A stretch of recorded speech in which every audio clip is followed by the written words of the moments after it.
beberapa poin yang kita harus pelajari dalam kesempatan ini. Karena kita tahu bahwasanya salah satu anak tangga kita menuju kepada surga itu menyebarkan salam, berarti kita harus paham, memahami fikihnya. Dan beberapa hal yang kita pahami. Yang pertama, yang kita harus mengerti tentang masalah salam, yaitu keutamaan untuk mengucapkan kepada setiap kaum muslimin yang dikenal dan tidak dikenal, karena menunjukkan ketawaduan manusia. Jadi sesungguhnya di antara perkara yang harusnya kita lakukan itu menyebarkan salam.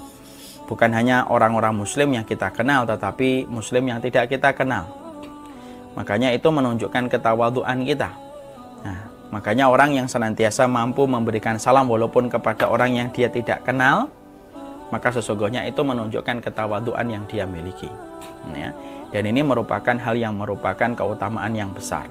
Keutamaan yang besar adalah ketika dia memberikan salam, dia tidak hanya memberikan kepada orang yang dia ketahui, dia kenal, tapi sampai orang yang tidak dia ketahui pun dia memberikan salam. Dan para ulama mengatakan ini menunjukkan ketawaduannya. Karena orang yang mampu memberikan salam hatta kepada orang yang dia tidak kenal, berarti menunjukkan hatinya itu tawadhu. Ya. Makanya dari catatan ini yang pertama, tidak ada alasan bagi kita untuk memberikan alasan dan memberikan pembenaran sampai kemudian mengatakan saya orangnya introvert, saya orangnya ekstrovert, saya orangnya begini, saya orangnya tertutup, saya orangnya pemalu, saya orangnya sungkan. Hal ini tidak bicara tentang itu. Kamu tertutup, ekstrovert, introvert, pemalu, sungkan, Allah akan menguji kamu dengan ucapan salam. Apakah kamu hanya salam kepada orang yang kamu kenal, ataukah kamu mengucapkan salam kepada orang yang tidak kamu kenal? Karena kalau kamu mampu memberikan salam bukan hanya kepada orang yang kamu kenal, tapi juga kamu memberikan salam kepada orang yang tidak kamu kenal,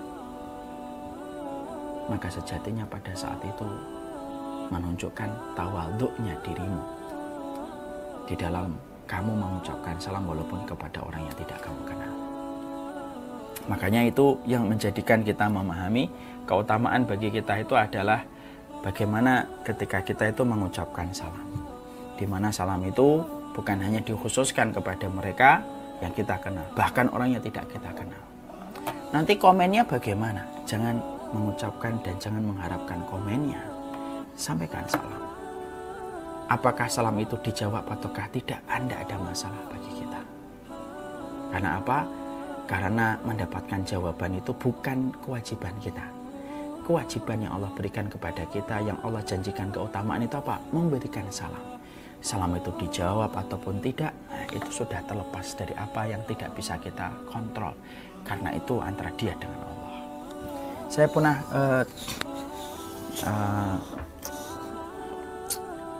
pernah punya obrolan dengan salah satu teman saya. Saya berkata, saya ini pernah ngelewatin ada orang-orang yang mereka itu, ini kisah ya, saya nggak nambahin ya. Saya ini ada beberapa orang-orang yang dulunya kenal saya dan saya mengenal mereka baik gitu. Tapi kemudian setelah itu mereka ngaji sama orang lain gitu. Terus kemudian ya melihat orang lain tuh kelihatannya semuanya salah. Tak terkecuali guru yang pernah mengajarkan mereka pun disalahkan kalau tidak satu frekuensi dengan apa yang mereka sedang ambil hari itu.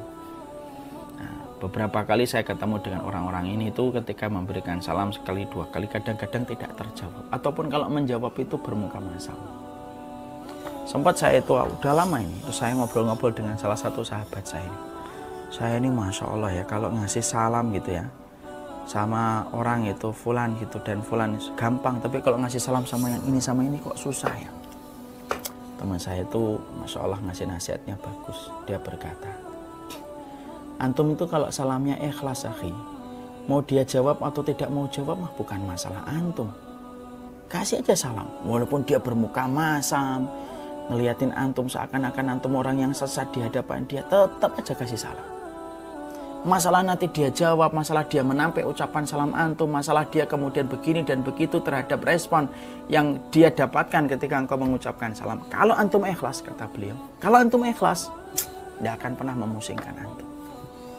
Masya Allah ya. Nah, disitulah kemudian betul-betul kita harus mengerti. Nah, itulah yang kita ambil sebuah pelajaran. Hari itu saya belajar tentang itu dari beliau. Akhirnya saya tetap memberikan salam. Kadang-kadang kan kita ini salam berat gitu sama orang yang mungkin lagi ada masalah dengan kita. Padahal mungkin dengan memberikan salam mungkin dapat merontokkan dan meluruhkan 1-2 perkara yang dipasang setan untuk menjadi permusuhan di antara manusia. Makanya yang pertama, keutamaan mengucapkan salam itu kepada setiap muslim, baik dikenal atau tidak dikenal. Dan itu menunjukkan ketawaduan hatinya. Yang kedua, mengucapkan salam itu dengan lengkap itu lebih utama. Artinya bahwasanya ketika mengucapkan salamnya lengkap itu memiliki keutamaan yang sangat besar. Sebagaimana kemudian kita menjumpai dalam salah satu hadis yang sahih.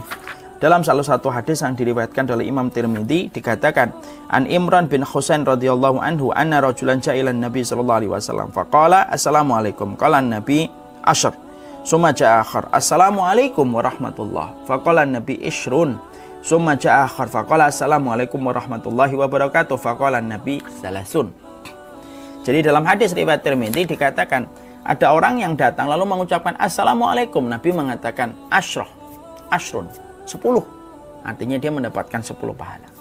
Datang yang berikutnya mengucapkan lebih lengkap assalamualaikum warahmatullah, kemudian Rasulullah mengatakan yaitu ishrun 20. Lalu kemudian saat itu Rasulullah kemudian datang berikutnya yaitu kemudian mengatakan assalamualaikum warahmatullahi wabarakatuh, lengkap. Maka Nabi mengucapkan salasun. Nah, disitulah kemudian kita akhirnya mendapati orang yang mengucapkan salam, apabila dia mengucapkan salam dengan lebih lengkap, orang yang mengucapkan salam dengan lebih lengkap itu lebih utama dan lebih besar pahalanya di sisi Allah. Kadang kita mengucapkan assalamualaikum, tidak apa-apa, 10. Assalamualaikum warahmatullahi 20. Assalamualaikum warahmatullahi wabarakatuh 30. Dan itu lebih besar keutamaannya karena kemudian mengucapkannya lebih lengkap. Nah, tentunya orang yang beriman itu adalah orang yang tidak pernah kenyang terhadap kebaikan. Kan begitu orang yang beriman. Jadi kalau kita bisa 30, kenapa kita milih 10? Bukankah salah satu sifat orang mukmin itu apa? Innal mu'mina la yashba' min khairin. Sesungguhnya orang mukmin itu tidak akan pernah kenyang dengan kebaikan yang dia lakukan. Hatta yakuna muntahahu ilal jannah. Sampai nanti dia betul-betul sudah menapakkan kakinya di surga baru dia itu merasa cukup. Nah, itu menjadi sebuah renungan. Jadi mengucapkan salam itu yang kedua, yang kiranya kita tahu bahwasanya ucapan salam itu bukan acara seremonial semata, tapi ucapan salam merupakan identitas penduduk surga dan jalan ke surga. Ucapkanlah yang lengkap, karena sesungguhnya 30 kamu dapatkan. Kalau baru sekali, mungkin nggak terlalu terasa perbedaannya, cuma 30 yang satu-satu. Coba kalau kita lakukan dan kita biasakan. The law of repetition. Kita mengulangi terus dengan mengucapkan yang lengkap dan merasa ada yang kurang kalau tidak lengkap. 30 kali, misalkan 100, 200, 300 kali kan tentunya sangat berbeda pahalanya di sisi Allah. Makanya kemudian mengucapkan salam itu dengan yang lebih lengkap itu lebih utama. Yang ketiga